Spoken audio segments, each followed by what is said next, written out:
Bom dia a todos, a graça e a paz de Jesus. Domingo de Páscoa, domingo de ressurreição. Em João, no capítulo 11, Jesus, em muitas das suas declarações, ele vai revelando a sua identidade, né? Por exemplo, no capítulo 10 de João, ele diz que ele é a porta. Em outra passagem ele diz que ele é o bom pastor. E no capítulo 11, no verso 25, ele diz que ele é a ressurreição e a vida. Essa é uma declaração de Jesus diante de um momento de extrema dor no coração. Eu acho que é um dos momentos mais complicados que o ser humano vive, que é o momento de perder alguém, né? O momento da morte. Jesus estava indo à casa de Lázaro, seu amigo, e ele é encontrado por Marta, que vem a ele e diz: Senhor, o senhor chegou atrasado. Se o senhor tivesse chegado mais cedo, o meu irmão não tinha morrido. Mas eu sei que lá no último dia ele há de ressuscitar. E Jesus fala: eu sou a ressurreição e a vida. Eu sou. Quem crê em mim viverá mesmo depois de morrer. Quem vive e crê em mim jamais morrerá. Essa é uma declaração do próprio Cristo. Ele é a ressurreição e a vida. Diante da morte, a morte não tem poder para reter Jesus, para deter Jesus, o seu poder, o seu senhorio. E é interessante que nós passamos a nossa vida, os nossos anos aqui nessa terra, e muitas pessoas morrem de medo da morte, né? Ai, mas vou morrer. Ai, mas e quando eu morrer? Ai, né? E por tanto medo da morte, esquecem de viver. Albert Schweitzer, um médico do século passado, ele dizia que o importante não é a morte. Nós não temos que ter medo da morte. Mas nós temos que ter medo daquilo que morre dentro de nós enquanto nós ainda estamos vivos. A esperança, os sonhos, as alegrias, o desejo de amar, de perdoar, o desejo de buscar a Deus e de se relacionar com as pessoas. Quando essas coisas vão morrendo dentro de nós, nós vamos perdendo o sentido de estarmos vivos. E aí nós precisamos encontrar em Jesus a ressurreição e a vida, a ressurreição dos sonhos, a ressurreição da esperança, para podermos restaurar aquilo que é o que nós recebemos de mais importante, que é o dom da vida. Então nessa manhã, eu convido você a orar comigo, clamando ao Senhor para que Ele fale aos nossos corações, para que Ele possa sondar em nós. De repente, alguma coisa dentro de você tem morrido e que não deveria morrer. Sonhos, esperanças que deveriam estar frutificando dentro do seu coração e da sua mente estão morrendo por causa dos mais diversos problemas e ansiedades da vida. E nessa manhã eu quero trazer alguém aqui hoje que vai fazer restaurar esses sonhos, vai fazer ressuscitar isso em nós. E essa pessoa é Jesus. Pai amado e bendito, louvamos o Teu nome, Senhor, porque o Senhor nos garante que Tu és a ressurreição e a vida. Quem crê no Senhor, Deus, jamais morrerá. E nós cremos no Senhor. E nós não queremos que morra dentro de nós, Deus, os sonhos, as esperanças, a perseverança. Nós não queremos que morra em nós o amor, o perdão, a paz, a alegria, a longanimidade, a mansidão, o domínio próprio. Mas nós queremos que essas coisas estejam em constante crescimento dentro de cada um de nós, para que venha a alimentar os nossos relacionamentos, para que venha, Senhor, a fortalecer a vida de outros irmãos, que em nome de Jesus, Pai, aquilo que tem morrido dentro de nós possa ressuscitar nesta manhã, Senhor. Que nós possamos experimentar nesta manhã a ressurreição e a vida. Porque nós cremos, ó Pai, e sabemos que muitas vezes, Senhor, a vida, ela muitas vezes nos castiga, o mundo em que nós vivemos nos castiga com a morte de sonhos, com a morte de pessoas, com a morte da esperança. Muitas vezes as ansiedades deste mundo sobrecarregam o nosso coração e não permitem que a semente de vida cresça em nós. Ah, Senhor, tem misericórdia das nossas vidas, Senhor, e faz crescer em nós o desejo constante de buscar ao Senhor, de nos alimentarmos daquilo que vai nos fortalecer dia após dia, Pai, que é a Tua presença. Oh, Senhor, eu imagino como que estava o coração dos discípulos, ó Pai, quando o Senhor foi crucificado naquela sexta-feira. E ao sábado tinham que cumprir a lei e, dominados pelo medo, pela dúvida, pelo desespero, pela angústia, pelo pavor, eles ficavam ali reunidos, ó Pai, em uma casa, sem saber ao certo o que fazer ou para onde ir, até que ouviram uma voz: a paz esteja entre vós. Era o Senhor Jesus que ressuscitou e estava novamente no meio dos discípulos, para direcionar os seus passos, para ressuscitar a alegria, a esperança, o amor e a disposição, a coragem no coração daqueles discípulos. Oh, Senhor, faz de novo, Senhor, faz de novo os Teus milagres em nós, faz de novo o Teu milagre nesta igreja, ressuscita os sonhos, ressuscita a alegria, ressuscita a disposição, ressuscita o amor pela Tua obra, Pai. Que o Teu Espírito Santo, Deus, fale conosco nesta manhã, que ministre a cada coração, a cada vida, Santo Deus, que nós venhamos a ser tocados nessa manhã pela presença do Teu Santo Espírito, ó Pai, e que nada, Senhor, nada venha atrapalhar de ouvir e sentir a Tua presença nessa manhã, Pai. É a nossa oração, no nome santo e amado de Jesus Cristo. Amém.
estamos aqui hoje, para que fosse capaz que nós estivéssemos aqui, que pudéssemos ser livres de toda condenação, livres do poder do pecado um dia, é porque Cristo ressuscitou. Essa música, ela vem trazer ao nosso coração a alegria e novamente a esperança de se lembrar de que o Cristo está vivo, de que Ele olha por nós, de que vive do nosso lado, perto de cada um, e Ele está nesse lugar essa manhã. É louvor e glória ao nome dEle, pela ressurreição, e porque graças a Ele somos livres. Para sempre Ele é vivo, para sempre Ele é exaltado, para sempre é glorificado o nome dEle. Amém? Está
agora voltando ao assunto principal, que é sobre o dízimo, né?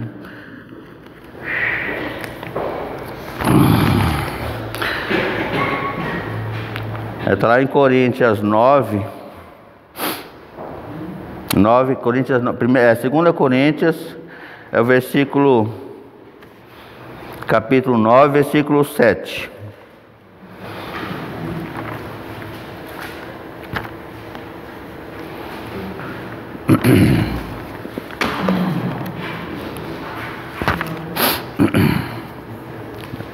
Todos abriram aí? Amém? Cada um dê de acordo com o que decidir no coração, não em tristeza, nem por obrigação, pois Deus ama ao que dá alegremente. Essa mensagem aqui veio de Paulo à igreja da Macedônia, né? Porque voltando um pouquinho antes, né? Pois ela era uma igreja que estava atribulada, né? E eles viviam em profunda pobreza, né? Mas o próprio Paulo testificou, né? Que eles deram posses voluntariamente, né? Com muitos rogos, e pediu, né? Na graça de participar do serviço para os santos. E não só fizeram, né? Não só fizeram como esperávamos, como eles esperavam, como Paulo esperava, mas a si mesmo se deram primeiro ao Senhor e a nós pela vontade de Deus, né? E o Paulo ensina que a maneira como doamos, né? Como doamos é tão importante quanto o que doamos, né? Porque na realidade as pessoas, né? Acha que, por exemplo, assim, dá os 10%, né? Mas dá com tristeza de coração, né? Pô, eu estou dando os 10%, mas eu estou com uma conta lá em casa lá que eu poderia estar pagando, né? Isso é com tristeza, né? E aquele que dá com alegria, ele tem que falar assim, não, eu vou confiar no Senhor, que é o meu Deus, né? É Ele que sustenta a nossa vida, é Ele que nos dá o trabalho, né? E vou devolver os 10% do dízimo do Senhor, né? E na segunda-feira a gente proverá, né? A gente provém o suficiente para poder pagar as dívidas, né? Pagar as contas, né? Mas a gente somos seres humanos, a gente faz ao contrário. Não, vou pagar minha conta, depois pago o dízimo, né? Então, por isso que Paulo fala assim, então nós temos que contribuir segundo o nosso coração e com alegria, né? Com alegria, né? Porque quando entregamos o dízimo e damos a oferta, aprendemos a acreditar em Deus, né? Aprendemos a acreditar que é Ele que nos dá por meio das bênçãos, né? E é Ele que sustenta as nossas necessidades. Amém? Então que nós possamos reter em nosso coração essa vontade, né? Que nós possamos criar em nós uma mente, né? Um coração disposto a obedecer, que não é o dinheiro que sustenta nós, e sim é Deus, né? Eu tenho pedido muito a Deus que haja em meu coração, né? Para que eu possa realmente, né? Fazer essa vontade, né? Que está em mim, né? O pecador que está em mim, né? Que eu possa realmente estar ali todo mês ali, né? Porque Deus quando Ele vê que a pessoa, né? Ele dá de coração, não importa a quantidade, mas tem que ser de coração. Amém? Eu vou fazer uma oração aqui agradecendo, amém? Nós possamos curvar nossas cabeças.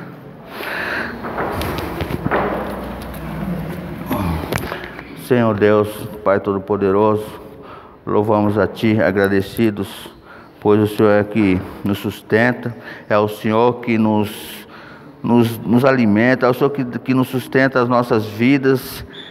Obrigado, meu Pai, obrigado, meu Deus, por esses dízimos, por essas ofertas, que nós possamos criar em nossos corações, Pai, realmente de ensinar aos nossos filhos a Tua palavra, realmente, Pai, de obedecer, Pai amado, o Teu mandamento. Nos ajuda, Senhor.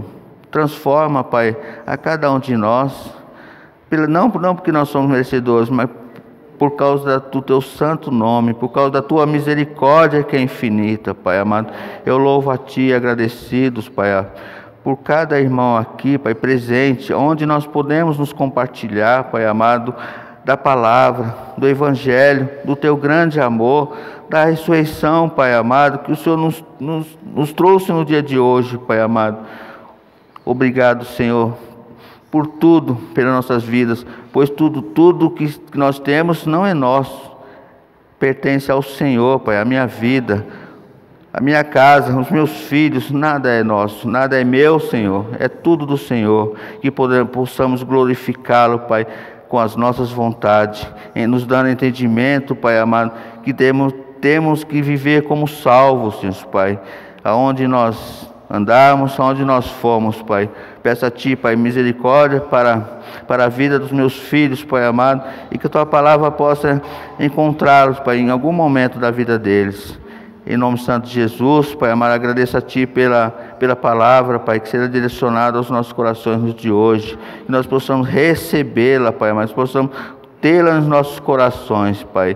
Obrigado pela vida de cada irmão presente aqui, Pai amado. Nós louvamos a Ti, agradecidos, no nome santo de Jesus.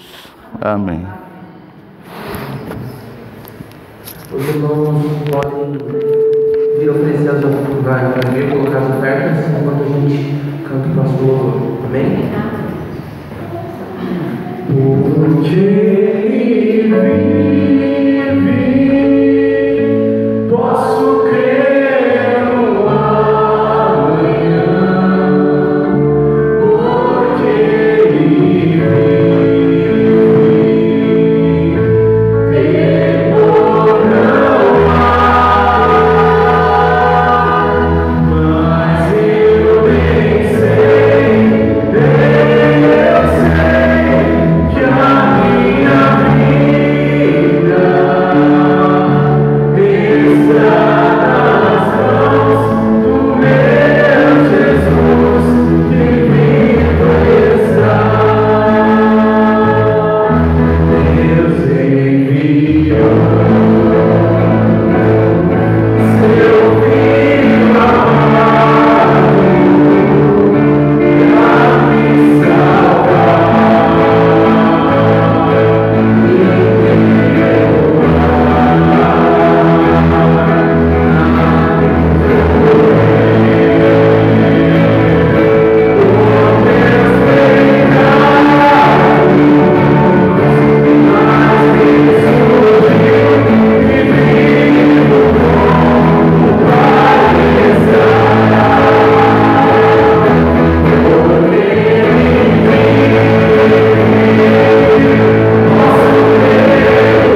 irmãos, porque essa música é literalmente sobre celebrar. Então, por favor, gente, bastante ânimo, bastante força. Amém? Amém?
Bem, vamos dar continuidade à nossa caminhada sobre o ministério do discipulado cristão.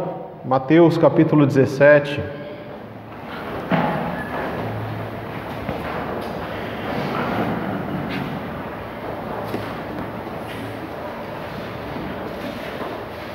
Mateus capítulo 17.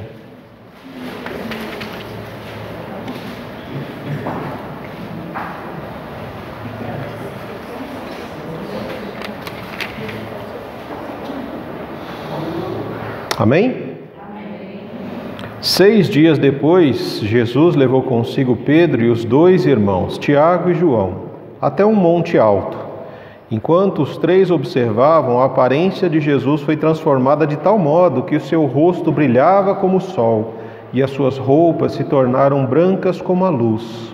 De repente, Moisés e Elias apareceram e começaram a falar com Jesus.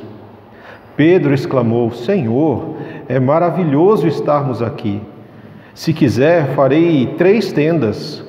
Uma será sua, uma de Moisés e a outra de Elias. E enquanto ele ainda falava, uma nuvem brilhante os cobriu, e uma voz que vinha da nuvem disse: Este é o meu filho amado, que me dá grande alegria, ouçam-no. Os discípulos ficaram aterrorizados e caíram com o rosto em terra. E então Jesus veio e os tocou. Levantem-se, e disse a eles: não tenham medo. E quando levantaram os olhos, viram apenas Jesus. Enquanto desciam do monte, Jesus lhes ordenou: não contem a ninguém o que viram até que o Filho do Homem ressuscite dos mortos. Os discípulos lhe perguntaram: por que os mestres da lei afirmam que é necessário que Elias volte antes que o Cristo venha? Jesus respondeu: de fato, Elias vem e restaurará tudo. Eu, porém, lhes digo: Elias já veio, mas não o reconheceram e preferiram maltratá-lo. Da mesma forma, também farão com o Filho do Homem sofrer. E então os discípulos entenderam que ele estava falando de João Batista. Ao pé do monte, uma grande multidão os esperava. Um homem veio, ajoelhou-se diante de Jesus e disse: Senhor, tem misericórdia do meu filho.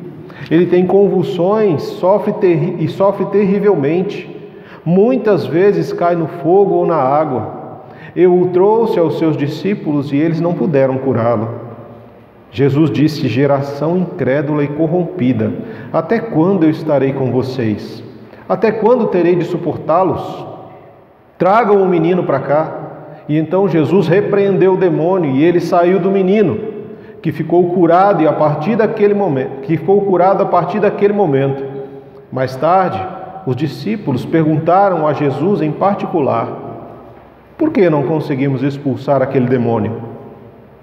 Porque a sua fé é muito pequena, respondeu Jesus.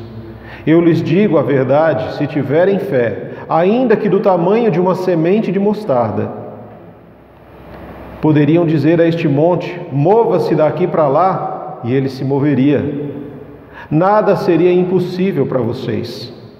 Mas essa espécie não sai senão com oração e jejum. Amém?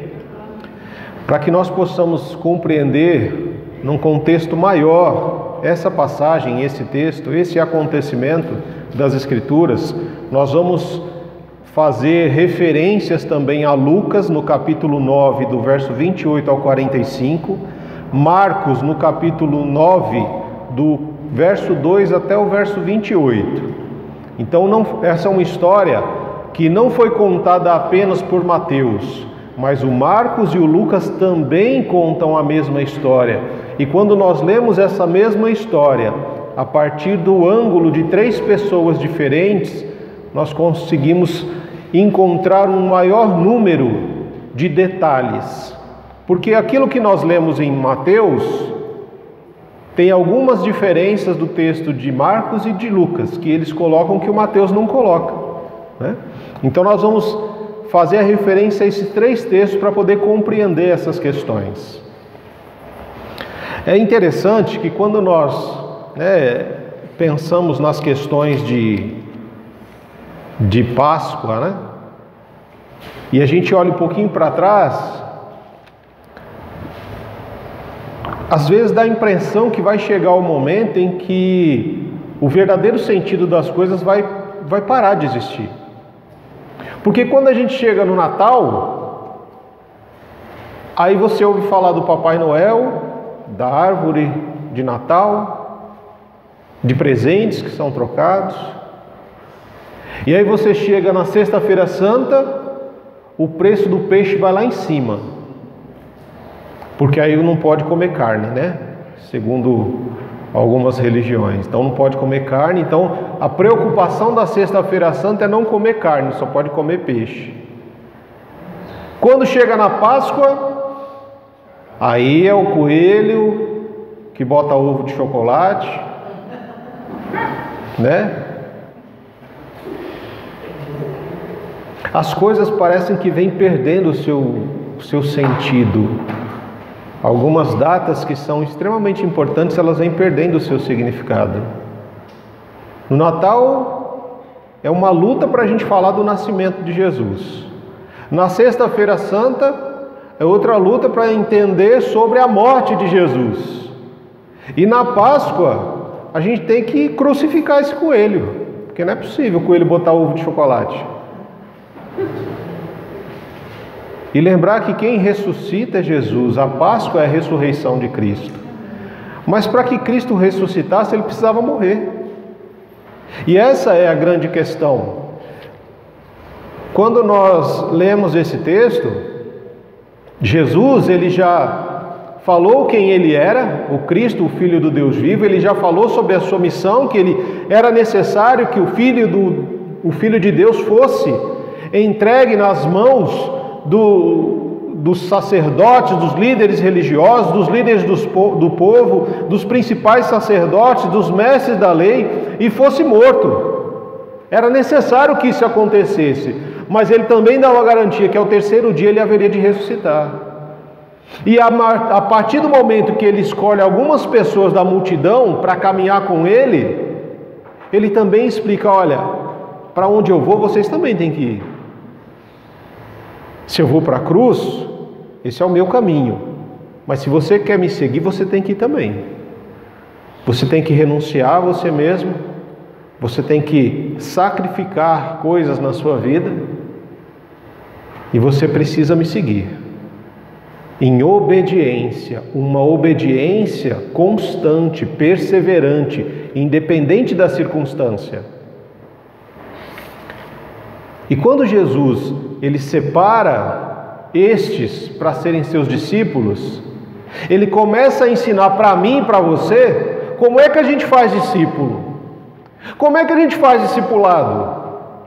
Porque se Jesus fala para eles: olha, tem que renunciar, tem que sacrificar e tem que obedecer perseverantemente. Mas como é que é isso? Como é que funciona isso no dia a dia, Jesus? Nós sabemos que Jesus, ele tinha uma vida de oração constante. Todos os dias Jesus tinha momentos a sós com o Pai. Tinha momentos de oração, momentos de consagração de vida. Não importa a quantidade de coisas que Jesus tinha para fazer, ele nunca abria a mão do tempo de oração e intimidade com o Pai. Mas aqui, Jesus começa a fazer uma coisa um pouco diferente, que nós não víamos ele fazendo anteriormente. Ele separa 3 e fala assim: ó, vem aqui, vamos começar a fazer um intensivo de discipulado com Jesus. Ele pega Pedro, Tiago e João. Para onde é que a gente vai, Jesus? Hoje vocês vão orar comigo. Hoje eu vou levar vocês para conhecer o Pai. Agora vocês vão entender o que é ter intimidade com o Pai. Fazer discipulado, Jesus nos ensina que é levar as pessoas a aprender a orar. Por que aprender a orar? Por que Jesus foi subir nesse monte? Ele foi subir no monte para orar. O Lucas fala isso, bem no começo do verso. Lá do capítulo 9 de Lucas, no verso 28, ele vai dizer que ele subiu ao monte para orar. Jesus não subiu no monte porque ele queria fazer escalada. Ele tinha um objetivo de ir. E ele pegou esses discípulos e falou: vamos comigo, vocês vão lá. Para onde? Vamos orar. Se vocês querem ser meus discípulos, vocês precisam aprender a falar com o Pai. Levou esses discípulos para o monte para orar. E por que Jesus foi a esse monte? Por que Jesus foi ali orar? Ele chegou ali no momento de oração e a palavra diz que enquanto ele orava, alguma coisa aconteceu. O seu rosto começou a brilhar, as suas roupas começaram a brilhar. O Marcos, ele vai falar que as roupas de Jesus, suas roupas, no verso 3 de Marcos 9, suas roupas se tornaram brancas, um branco resplandecente, como nenhum lavandeiro no mundo poderia ser capaz de branqueá-las. Por que as roupas de Jesus se tornaram brancas e o seu rosto brilhava? Porque houve ali uma transfiguração, uma transformação. A palavra que ele usa, no grego ali, é metamorfose. É a mesma palavra que Paulo vai usar lá em Romanos 12, quando ele diz que nós precisamos ter uma metamorfose, uma transformação da nossa mente. A metamorfose, irmãos, para você entender, é igual o Hulk, quando ele está de boa lá, o médico lá, o Bruce Banner lá, ele está tranquilo. Aí ele está ali, De repente, ele fica com raiva, e aí aquilo que está dentro dele vem para fora. Aí ele fica grandão, forte e verde de raiva. Quando nós observamos essa transformação na palavra do Senhor, aquilo que está dentro de Jesus vem para fora. É santidade, é pureza, e causa uma transformação nas vestes de Jesus, que se tornam brancas, no seu rosto que brilha.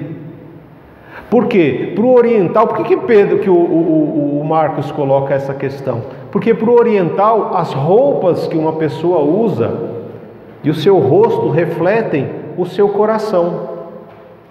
Então Jesus, à medida que, enquanto ele orava, as suas vestes e o seu rosto trouxeram para o externo aquilo que estava no interno dele, no seu coração. E à medida que isso aconteceu, os discípulos viram Moisés e Elias. E aí tinha uma conversa que estava rolando entre Jesus, Moisés e Elias. E aí a nossa curiosidade, mas o que será que eles estavam conversando, né? Qual era o conteúdo da conversa? Aquele momento ali de intimidade entre Jesus, Moisés e Elias. O que será que eles estavam conversando? O Lucas nos ajuda a entender qual era o motivo da conversa. Lá em Lucas 9, no verso 31, apareceram em glorioso esplendor Moisés e Elias, né? E falavam sobre a partida de Jesus que estava para se cumprir em Jerusalém. Qual que era o conteúdo da conversa? A partida de Jesus. E essa palavra partida nos liga a Moisés, porque essa palavra quer dizer o êxodo de Jesus. Essa palavra partida no grego é a mesma palavra que é usada lá no hebraico para dizer do êxodo, aquela saída da escravidão do povo que estava no Egito por 450 anos. Eles passaram pelo êxodo, pelo deserto, até a terra prometida.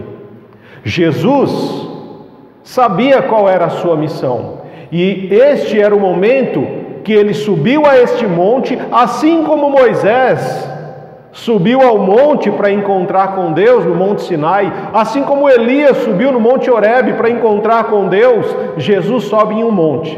Qual monte? Não sei, não fala qual monte que era. Alguns historiadores dizem que foi o Monte Hermon, aquele mesmo monte do Salmo 133, em que o Senhor abençoa com vida o seu povo. Jesus subiu a esse monte, assim como Moisés e Elias. Jesus também subiu para ter um encontro com o Pai, e ele levou os seus discípulos para começar a ensiná-los: olha, se você quer realmente me seguir, você precisa aprender a conversar com o Pai, a orar. Você precisa aprender que precisa ter intimidade com as coisas de Deus. E à medida que eles estavam ali, o rosto de Jesus se transforma, tal. Aí o Pedro, lembra do Pedro? O mesmo Pedro, aquele que teve uma revelação do Pai no capítulo 16 de Mateus: tu és o Cristo, o Filho do Deus vivo.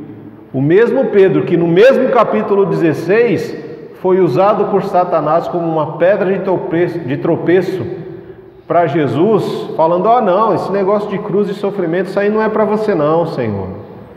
E Jesus disse: para trás de mim, Satanás, porque você pensa nas coisas dos homens, do mundo, e não nas coisas de Deus. Esse mesmo Pedro, ele aparece novamente, né? O Pedro, ele não resiste. Assim como eu e você, a gente às vezes não resiste a algumas coisas e fala mais do que deveria. O Pedro aí em Mateus 17, no 4, ele vai dizer: mas está tão bom aqui, Senhor. Ei, trem bom danado aqui em cima. Vamos fazer o seguinte, já que está tão bom, tão gostoso, tão maravilhoso, eu vou fazer uma tenda aqui. Ou melhor, vou fazer 3. Vou fazer uma para o Senhor Jesus, outra para o Moisés e a outra para o Elias. Qual foi o primeiro erro de Pedro aqui? O primeiro erro do Pedro é que ele mostra para a gente que ele ainda não entendeu quem é Jesus. Ele acha que Jesus é igual a Moisés e a Elias. Os três são iguais. Vou fazer uma tenda para Jesus, uma para Moisés e outra para Elias.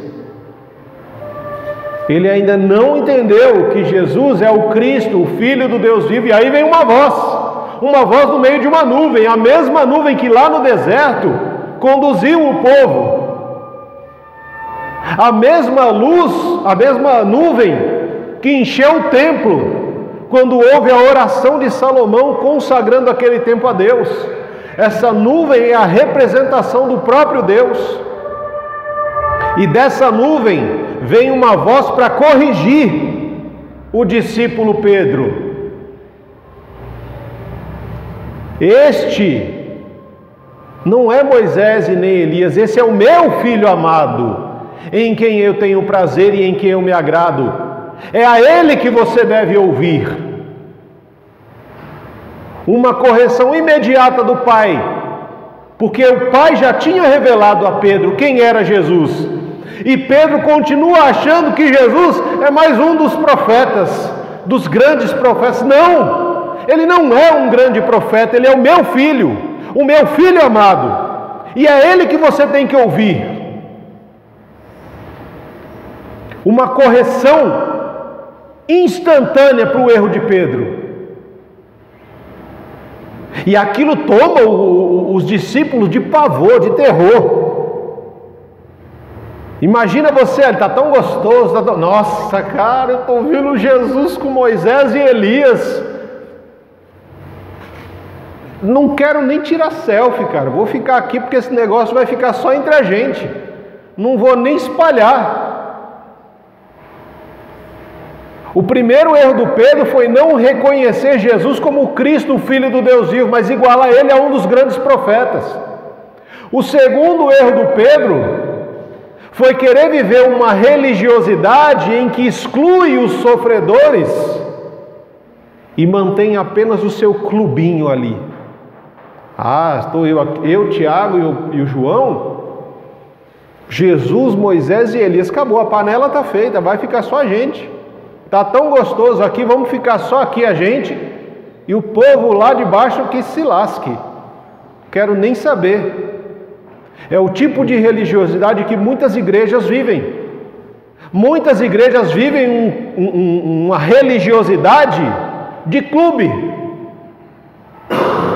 A igreja não tem entendido que nós somos chamados para ser e fazer discípulos, então a gente precisa ir para fazer discípulo. E quando a gente vai obedecendo à orientação de Jesus, nós somos discípulos que vão para fazer discípulos. Agora, quando a gente resolve, vamos fazer uma programação só para nós que é a igreja, vamos chamar só a gente aqui que é crente, só quem já aceitou Jesus que vai ficar. Nós vamos fazer, entendeu o que eu estou querendo que você observe na ação de Pedro? Jesus nos chamou, então é só para a gente ficar aqui, não vamos chamar mais ninguém não, vai ficar só a gente. Esse foi o segundo erro de Pedro, uma religiosidade que exclui os sofredores. O terceiro erro de Pedro, querer a glória sem passar pelo sofrimento e pela cruz. Porque Pedro estava desfrutando ali de uma visão do Cristo glorificado. Pedro estava desfrutando ali de um momento intenso de intimidade entre Moisés, Elias e Jesus. Moisés, que representa a lei do Antigo Testamento todo. Elias, que representa a voz dos profetas. E Jesus, que vai unir as duas coisas. Em Jesus eu tenho a união da lei e dos profetas. Eu estou no céu, não quero mais saber de nada, nem quero sofrer mais e nem quero morrer, não quero passar pela cruz não. Novamente, Pedro estava pensando nas coisas dos homens, do mundo, e não nas coisas de Deus. E nós, infelizmente, caímos constantemente nesse mesmo erro, de ter uma mentalidade mundana, de pensar nas coisas temporais e passageiras e abrirmos mão das... E à medida que o Pai revela novamente e corrige o discípulo Pedro, olha, esse daí não é um dos grandes profetas, não, esse daí é o meu filho unigênito, meu único filho, o verdadeiro filho. Então, o que você precisa fazer? Ouvi-lo, ouça-o. E à medida que eles ouviram a voz do Deus Pai, eles foram tomados de pavor, terror, temor. Por quê? Porque quando nós não temos o costume de ouvir a voz de Deus, quando Ele fala, nós somos tomados pelo medo. Por quê? Porque a gente não conhece a voz de Deus. Então, quando Ele fala, nós temos medo daquilo que nós não conhecemos. E muitas pessoas têm medo da voz de Deus porque não conhecem a Deus. Eles foram tomados de pavor, de medo, de terror. E aí o que aconteceu? Jesus se aproxima deles. A ação de Jesus. Ele se aproxima, ele toca e ele fala. Para você entender que Jesus está perto de você. Jesus quer falar com você. Jesus quer te tocar. E quando Ele fala, Ele diz o quê? Não tenha medo. Sabe aquele não tenha medo? De que, não tem medo não. Eu trouxe você aqui para você começar a discernir a voz do meu Pai. Você tem ouvido muita coisa. Mas Jesus nos ensina que para fazer discípulo nós precisamos levar essas pessoas a discernir a voz do Pai, no meio de um monte de vozes que nós ouvimos. Não tenha medo, calma, acalma o seu coração. Eu trouxe você aqui para você ouvir a voz do meu Pai, para que quando Ele fale com você, você não tenha mais medo, mas você se alegre. E quando eles abriram os olhos, porque eles caíram ali em terra com medo, desesperados, quando eles levantaram o rosto e abriram os olhos, pelaquela mão que os tocou e aquela voz que falou com ele depois, eles só viram Jesus. Já não tinha Moisés e nem Elias. Também já não tinha mais a nuvem. Mas eles estavam diante agora do Filho de Deus. Era mais uma oportunidade de corrigir o coração e a mente daqueles discípulos. Esse é o Filho de Deus, então vocês precisam ouvi-lo. Nós precisamos entender isso. Nós muitas vezes queremos buscar uma religiosidade que exclui o sofrimento e a dor, tanto nossa quanto do outro. É o tipo da religiosidade do Pedro. Eu quero a glória, mas não quero a cruz. Eu quero a glória, mas não quero a dor, não quero o sofrimento. Eu quero as coisas boas, mas eu não quero passar pelas coisas amargas. Né? Na Páscoa as pessoas querem chocolate, mas ninguém quer comer ervas amargas. Enquanto Jesus descia do monte, e isso foi uma noite, irmãos. Eles passaram uma noite com Jesus naquele monte, em oração. Você já pensou Jesus te levar e você passar uma noite inteirinha desfrutando do Deus, do Cristo glorificado ali, com Moisés e Elias, daquela conversa de intimidade? O desejo do Pedro, ele é muitas vezes sim compreendido por mim, por você, por nós. Nós gostamos sim de coisas boas. Quem gosta de coisa ruim? Ninguém. Pedro sabe o que é bom.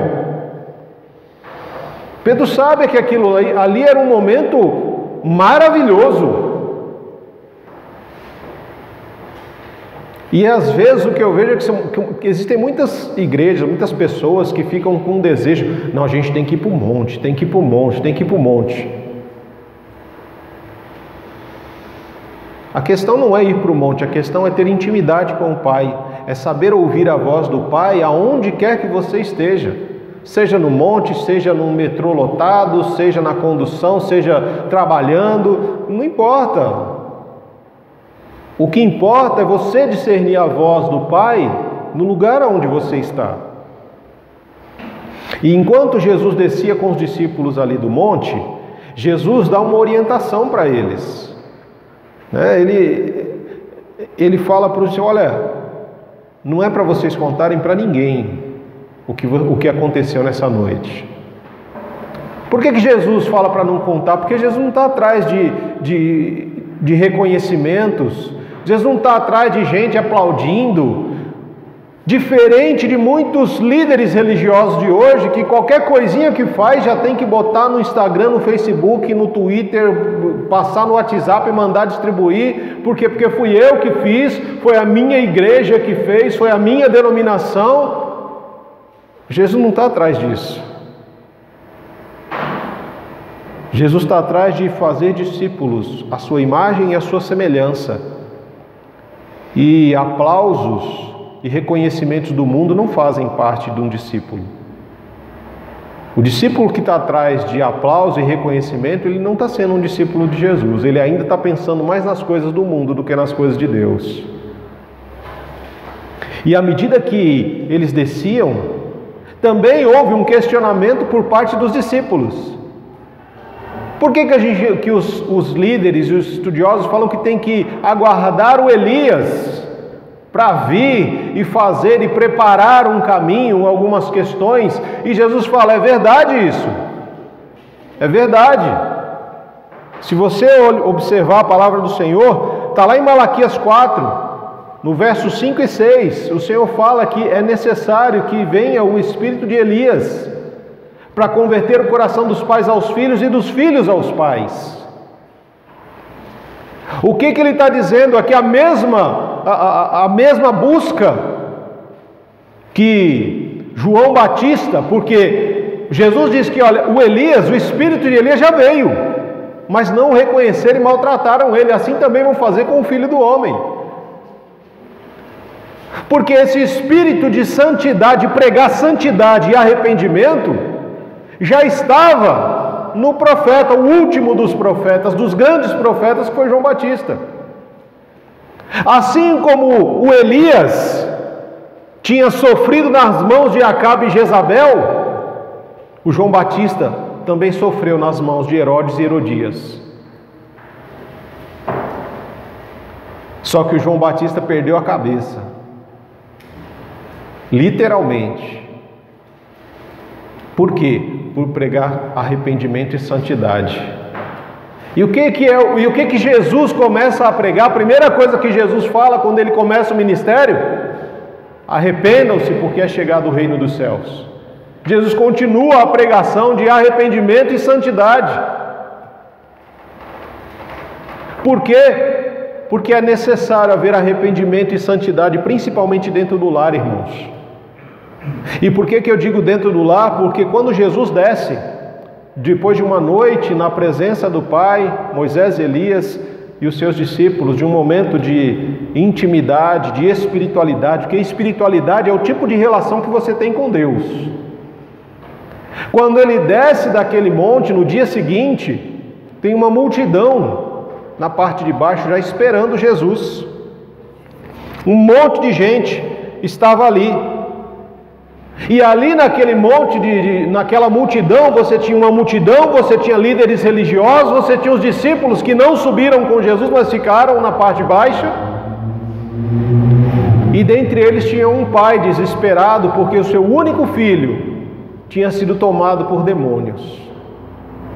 E este filho não falava e não ouvia, mas o demônio que estava nele, em alguns momentos lançava esse menino no fogo, em outros momentos na água. Este demônio fazia com que o menino rangesse os dentes, gritasse, que este menino não tivesse controle sobre o seu próprio corpo. Agora você, como pai, mãe, imagina um demônio tomando o seu filho e tratando dessa forma, e diz que o demônio espumava, fazia com que o menino espumasse pela boca e ficasse rígido, com o corpo todo rígido, todo duro.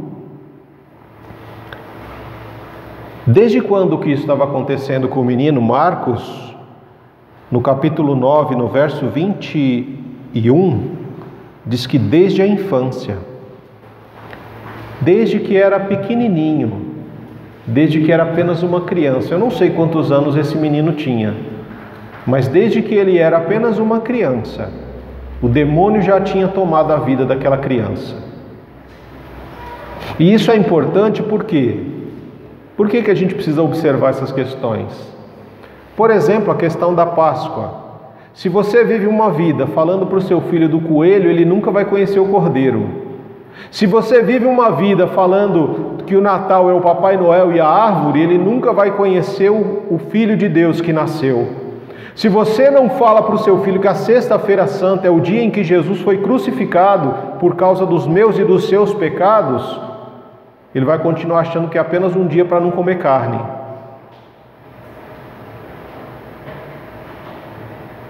Irmãos, a gente precisa entender uma coisa: o diabo ele está 24 horas exercendo a sua função principal, que é roubar, matar e destruir. Ele começa na nossa casa.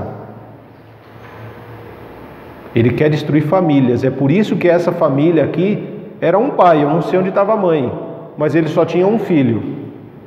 E esse único filho que ele tinha estava nas mãos de Satanás. Jesus se identifica com aquela criança. Por quê? Porque Jesus também é o único filho de Deus. E esse homem chega e fala: olha, está tendo uma discussão aqui, entre os mestres religiosos, e está tendo uma discussão entre os discípulos. Por quê? Enquanto o meu filho está tomado pelo demônio, vocês estão preocupados em discutir, em brigar, para saber quem sabe ou quem não sabe alguma coisa. E o que nós vemos muitas vezes também é isso, irmãos. A igreja está muitas vezes preocupada consigo mesma e não está preocupada com as famílias que estão sendo destruídas pelo diabo. Eu vejo muitas pessoas discutindo coisas inúteis. Eu vejo muitas pessoas discutindo o sexo dos anjos, quantos anjos que dançam na cabeça de um alfinete, a cor da cadeira da igreja, a cor das paredes da igreja, se vai ter ar-condicionado ou não. Isso é realmente importante diante de pessoas que estão sendo escravas de Satanás? Enquanto muitas igrejas estão discutindo essas coisas inúteis, discutindo doutrinas às vezes ridículas, Satanás está agindo na prática. Ele não está ensinando, ele está fazendo a prática, ele está fazendo discípulos do inferno. E muitas vezes ele começa a fazer um discípulo do inferno nas nossas casas, quando nós não oramos, quando nós não jejuamos, quando nós não tomamos conta daquilo que o Senhor mandou a gente cuidar. Tanto que Jesus, quando chega para ele: olha, eu trouxe para os seus discípulos aqui, mas eles não fizeram nada, não conseguiram fazer nada. Jesus fica bravo. Por quê? Porque parece que os discípulos não estavam entendendo que eles precisam estar preparados. Não é orar uma vez, não é jejuar uma vez, não é ouvir a voz do Pai uma vez, mas isso é um estilo de vida, isso é uma prática constante que precisa acontecer na nossa família, na nossa casa, na nossa igreja. Não dá, irmãos, não dá para a gente querer viver de conversas sem ação. E aí, esse pai estava tão... Sabe aquela que quando você já perde a esperança? Porque, eu levei para o fariseu, não resolveu. Levei para o saduceu, não resolveu. Levei para os discípulos do mestre, esse mestre que estão falando, chamado Jesus aí, e os caras também não resolveram. Aí lá em Marcos, no verso 23 do capítulo 9, verso 22, muitas vezes esse espírito é lançado no fogo e na água para matá-lo. Mas se podes fazer alguma coisa, tem compaixão de nós e nos ajuda. O pai do menino falou para Jesus: Jesus, olha, se você pode fazer alguma coisa, então tem misericórdia da gente, porque os seus discípulos não conseguiram. Os mestres da lei também não. E eu não aguento mais, porque é ver um filho 24 horas sendo dominado pelo inferno. O inferno, os demônios estavam dentro daquele menino, espumando, gritando, uma hora no fogo, outra hora na água, com o corpo todo entrevado, rígido, rangendo os dentes. Imagina o sofrimento desse pai. E aí Jesus responde para ele no verso 23, se podes, disse Jesus, tudo é possível àquele que crê. Imediatamente o pai do menino exclamou, creio, ajuda-me a vencer a minha incredulidade. Quantos de nós precisamos de que Jesus nos ajude a vencer a nossa incredulidade? Muitas vezes nós falamos que somos seguidores de Jesus, mas será que nós realmente cremos nos planos e nos propósitos de Jesus para a nossa vida? Será que nós entendemos que Jesus nos chamou para viver uma espiritualidade que reflete o amor de Deus? Jesus nos chamou para viver uma espiritualidade que é sensível à voz do Pai e que tem autoridade, porque Jesus, nessa hora que o Pai clamou, olha, me ajuda a vencer a minha incredulidade. Eu creio que só você pode fazer alguma coisa, Senhor, porque os outros ninguém pôde. Me ajuda a vencer a minha incredulidade. Talvez você também precise que Jesus te ajude a vencer a sua incredulidade. Talvez você seja incrédulo quanto a Jesus salvar a sua família, salvar seus filhos, seu cônjuge, alguém que você ama. Talvez você esteja cansado de orar, mas talvez você tenha orado, mas não tenha realmente acreditado que Jesus pode. Nessa manhã o Senhor fala que Ele pode, e Ele pode fazer de acordo com a sua fé. Ele pode salvar o seu marido, Ele pode salvar a sua esposa, seus filhos, Ele pode, mas você precisa acreditar nisso. Porque enquanto você não acreditar nisso, eles serão instrumentos do diabo. Serão usados por Satanás. E Jesus tinha toda a autoridade e tem autoridade, e Ele diz, olha, sai do menino, agora. Sai agora. E é interessante que o menino era surdo-mudo, mas o demônio não. Porque quando Jesus deu a ordem, o demônio ouviu. E o demônio gritou. E saiu do menino imediatamente. Na mesma hora ele saiu. E aí Jesus, assim que o demônio saiu do menino, no verso 26, o menino ficou como morto, ao ponto de muitos dizerem, ele morreu. Anos e anos sendo um cavalo de Satanás. E quando ele sai do menino, o menino cai como se estivesse morto. E Jesus faz o quê? Jesus toma o menino pela mão e o levanta. E ele fica de pé novamente. Agora não mais pela ação de um demônio, mas pela ação de Jesus. Jesus levou ressurreição àquele lar. Aquele menino estava morto. Ele estava morto, sendo usado por Satanás há muitos anos. E Jesus, com toda a autoridade, manda o demônio embora. E o menino, as pessoas diziam que o menino morreu. Mas Jesus pega ele pela mão e o levanta, como se tivesse ressuscitado aquele menino. Porque aquele menino talvez nunca tivesse tido vida. Mas naquele momento aquele menino passa a ter vida, porque Jesus o tomou pela mão e o levantou. E é esse mesmo Jesus que o sustenta. Os discípulos, então, ficam envergonhados, falam, caramba, como assim? A gente aqui e tal, e nada de conseguir expulsar o demônio, e Jesus chega, dá uma ordem e o demônio vai embora. O tipo de espiritualidade do Pedro é diferente do tipo de espiritualidade de Jesus. Pedro e os outros discípulos nunca tinham ouvido realmente a voz do Pai. Jesus sempre ouviu a voz do Pai. Jesus tinha intimidade e clareza no propósito do Pai para a vida dele. Os discípulos ainda estavam aprendendo, e essa é uma outra lição que Jesus ensina. Que para você seguir a Jesus, Você precisa da autoridade do nome de Jesus. A autoridade não está sobre você, mas sobre o Filho. Em Mateus 28 ele diz isso para nós: me foi dada toda a autoridade no céu e na terra. E por isso ele diz o que? Vão e façam discípulos.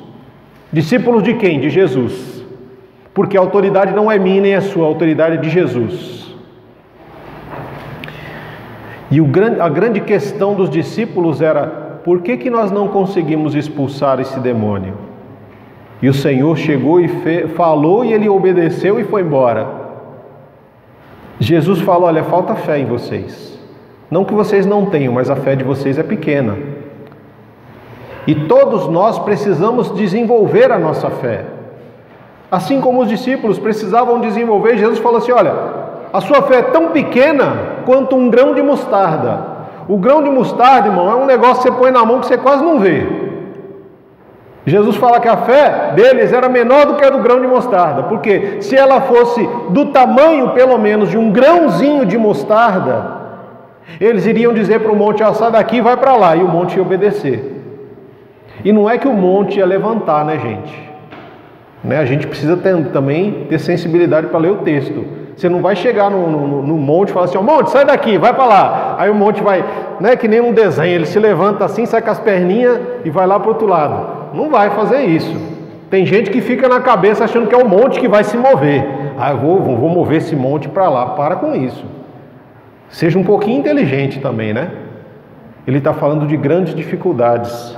Se você às vezes acha que uma dificuldade é grande, muito grande, mas se você tem a fé do tamanho de um grão de mostarda, você vai mover essa dificuldade para longe. E Jesus nos ensina mais uma lição. A nossa luta, irmãos, não é contra carne e sangue, mas são contra principados e potestades do mal. E nós precisamos aprender que a nossa luta, ela é uma luta espiritual, então as nossas armas precisam ser espirituais. Você não vai expulsar demônio dando porrada nele. Não vai expulsar demônio dando porrada, não vai expulsar demônio jogando spray de pimenta. Não adianta você querer expulsar demônio com armas materiais, que não vai funcionar. Para libertar as pessoas de um cativeiro demoníaco, você precisa de jejum e oração. E isso não é uma vez, isso é uma vida, é um estilo de vida. Jesus orava e jejuava constantemente. Jesus é esse que constantemente estava sensível à voz do Pai. E ele ensina para esses discípulos: olha, se vocês tiverem intimidade com o meu Pai, vocês também terão autoridade no meu nome. Se vocês tiverem uma vida de oração, porque a oração é para mudar o seu coração, e quando o seu coração mudar, as suas vestes e o seu rosto vão refletir aquilo que está no seu coração. Um coração triste e abatido, ele vai resplandecer no rosto, assim como um coração alegre depositado na presença do Pai, ele vai também resplandecer no rosto. Nós precisamos entender, irmãos, que Jesus, quando ele sai desse monte, ele vai para Jerusalém, e o próximo monte que ele vai parar é no Monte Caveira. É uma passagem dali para a cruz. É como se Jesus falasse: olha, Pai, eu vou passar pelo vale da sombra e da morte, mas eu sei que o Senhor está comigo. E ele desce daquele monte, e ele enfrenta a incredulidade, porque é isso que acontece, irmãos. Se você tiver uma vida de oração e de jejum, você constantemente vai estar enfrentando a incredulidade das pessoas. Não, Deus não pode fazer isso. E você, com toda a autoridade, vai falar: olha, Ele pode, no nome de Jesus Ele pode. E você vai ser um instrumento para isso. Jesus sabia que a partida dele, o êxodo dele, o povo de Deus, falhou quando saiu da escravidão do Egito para entrar na terra prometida e morreu no deserto. Jesus ia passar pelo deserto, um lugar onde ele seria atormentado, cuspido, batido, açoitado, xingado, humilhado, e ele não poderia falhar. E hoje nós celebramos a ressurreição de Jesus, porque a ressurreição de Jesus é a certeza de que ele teve êxito, ele foi excelente na sua missão de morrer por mim e por tua causa, pelos nossos pecados. Porque se ele tivesse falhado em algum momento da sua missão, ele não teria sido ressuscitado. Ele teria morrido na sexta-feira e não teria ressuscitado no domingo. Se ele tivesse falhado, nós todos estaríamos condenados eternamente.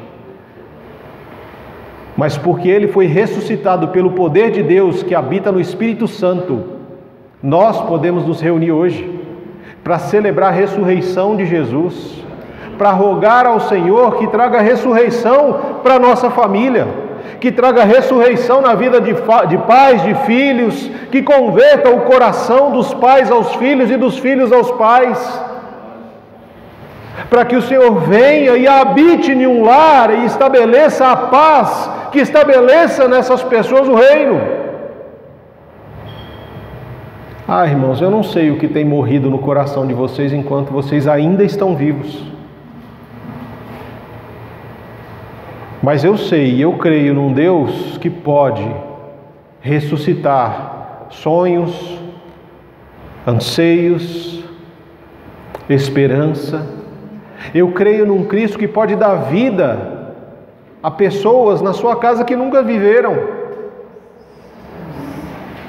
Eu creio que Jesus pode libertar pessoas da escravidão de Satanás. Porque quando o Senhor lá atrás tirou o povo do Egito de uma escravidão dos egípcios, que durava mais de 400 anos, com o sangue do cordeiro sendo passado nos umbrais dos lares, eu também creio num Cristo que morreu naquela cruz, para que o sangue dele nos purificasse de uma escravidão chamada pecado. E assim como o irmão falou aqui, e nós conversamos na sexta-feira, o que nós fazemos é consequência do pecado que já habita em nós.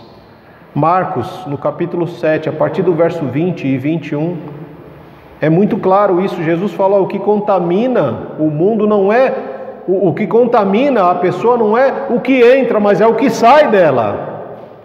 Porque dentro do ser humano, cada um de nós temos coisas terríveis dentro de nós.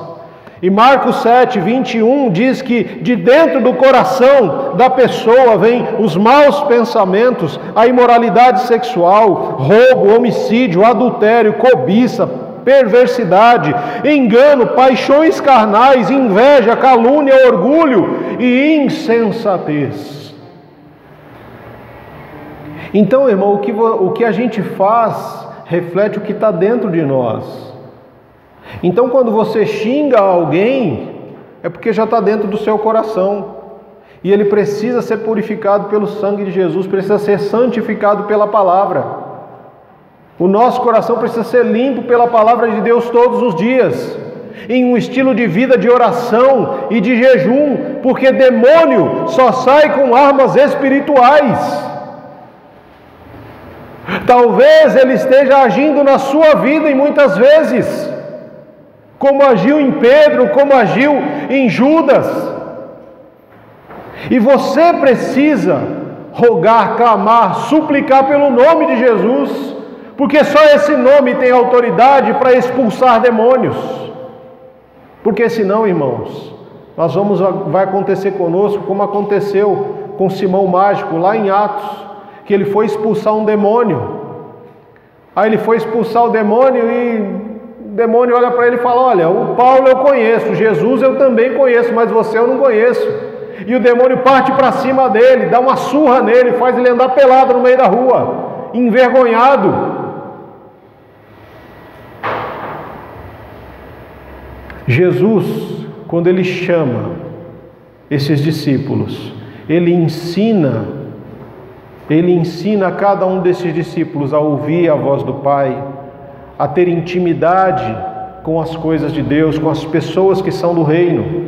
Ele ensina que nós precisamos viver um evangelho que acolha o sofrimento, a dor do outro, e não um evangelho que exclui aquele que sofre. Ele nos ensina que a autoridade, ela não vai estar em nós, ela vem de Jesus. Ele nos ensina que nós precisamos ter uma vida de constante busca de oração e de jejum, de consagração, para que possamos ter essa autoridade. Ele nos ensina que quando nós sentimos dor e sofrimento é porque nós estamos vivos. Mas quando nós sentimos a dor e o sofrimento do outro é porque nós somos seres humanos.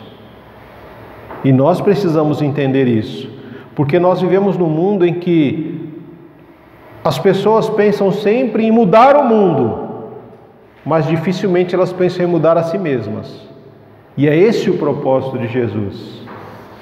Ele quer que o nosso coração seja mudado e transformado, que a nossa mente sofra uma metamorfose, uma transformação, e que nós, à medida que sejamos cheios do Espírito Santo, esse Espírito Santo faça com que o nosso rosto brilhe e que as nossas vestes se tornem brancas, alvas como a neve, como ninguém pode lavar uma roupa para ficar tão branca assim.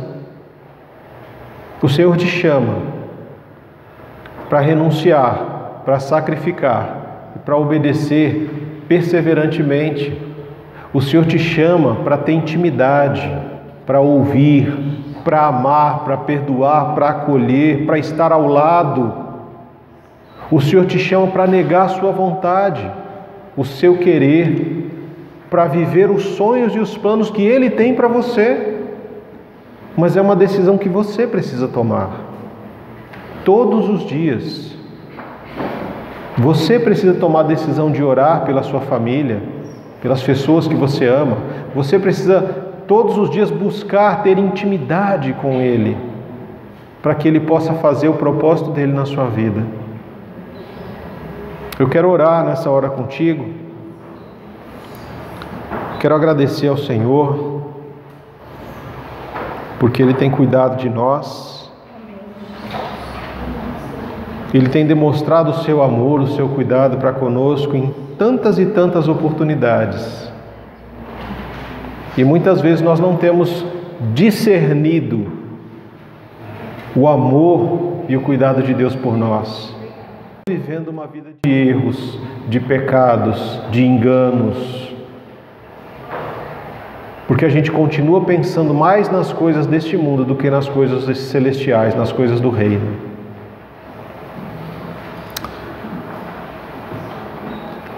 Pai, nós te damos graças, porque o Senhor tem sido bom conosco, mesmo enquanto nós falhamos contigo.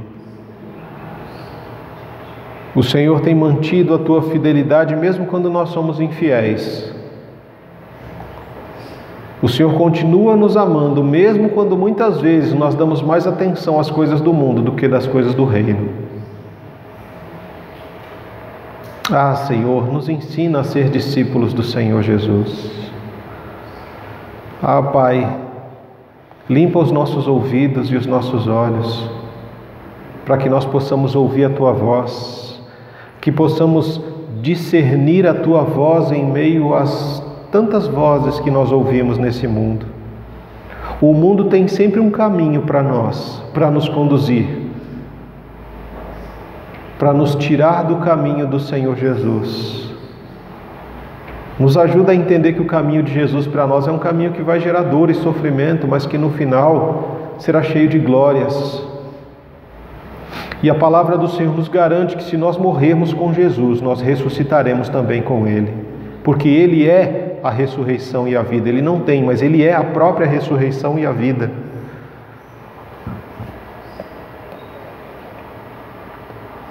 Que nesse dia, Senhor, em que celebramos a ressurreição de Jesus, a certeza de que o sacrifício que Ele fez naquela cruz foi aceitável ao Pai, que nós possamos olhar para as nossas vidas e ver o que tem morrido em nós, Deus, e rogar pelo nome de Jesus para nos ajudar a vencer a nossa incredulidade, porque muitas vezes nós olhamos e pensamos: este sonho já está morto há muito tempo, eu já perdi a esperança dessa pessoa, eu já perdi a esperança de ir a este lugar, de alcançar essa determinada coisa. E à medida que essas coisas vão morrendo em nós, Senhor, nós vamos morrendo aos poucos e nos tornando pessoas amargas, pessoas azedas, pessoas pessimistas. Nos ajuda a vencer a nossa incredulidade, Pai. Faz ressuscitar em nós os sonhos, os planos, a esperança, a alegria. Ressuscita em nós, Senhor, a Tua justiça, o Teu amor, o Teu perdão, a Tua graça, para que, como discípulos de Jesus, nós possamos compartilhar aquilo que o Senhor tem enchido o nosso coração. Senhor, que dia tão abençoado este, em que Jesus ressuscitou. Eu imagino que naquele dia, Pai, os discípulos que estavam tomados pelo medo, pelo pavor, os discípulos de Emaús que tinham ido embora, aqueles que o Senhor encontrou no caminho e abriu os olhos deles, eles puderam ver o Senhor ressurreto. Aquilo encheu o coração deles de alegria, de esperança, e eles voltaram no mesmo pé que eles foram, eles voltaram, mas voltaram correndo, alegria, pulando, em júbilo, porque viram que o Cristo que morreu na sexta ressuscitou no domingo. Os planos, a esperança e o medo que tinham tomado conta do coração, que tinham sido destruídos na sexta, renasceram no domingo, para a glória do nome de Deus. E agora esses discípulos, cheios de coragem e de ousadia, saíam para anunciar as boas novas do reino de Deus. Que em nome de Jesus, Senhor, nós que hoje estamos aqui, que coisas já morreram em nós, que o Senhor possa ressuscitar, Senhor, dar nova vida a sonhos, a esperanças, que o Senhor possa fazer com que o Teu povo saia desse lugar, da presença do Senhor, em júbilo de alegria, transbordante, anunciando as boas novas do reino de Deus. Jesus ressuscitou, Jesus venceu a morte, o trono está ocupado, porque a manjedoura está vazia, o túmulo está vazio, a cruz está vazia, mas o trono está ocupado pela eternidade. E é ao Senhor que nós rogamos, e é esse Jesus, e por esse Jesus que nós vivemos, para a glória do nome de Deus. Que o amor de Deus, que a graça do Cristo ressuscitado, que a comunhão e a consolação do Espírito Santo venha sobre nós, como uma inundação, como uma enxurrada, como o derramar de muitas águas, e transborde sobre nós, para a glória do nome do Senhor. É a nossa oração em nome de Jesus. Que a igreja do Senhor diga amém. Amém, queridos. Louvado seja o nome do Senhor. Que possamos sair e anunciar com palavras e com a nossa própria vida que Jesus ressuscitou, e por isso nós vivemos, para a glória do nome de Deus. Vão em paz em nome de Jesus. Amém.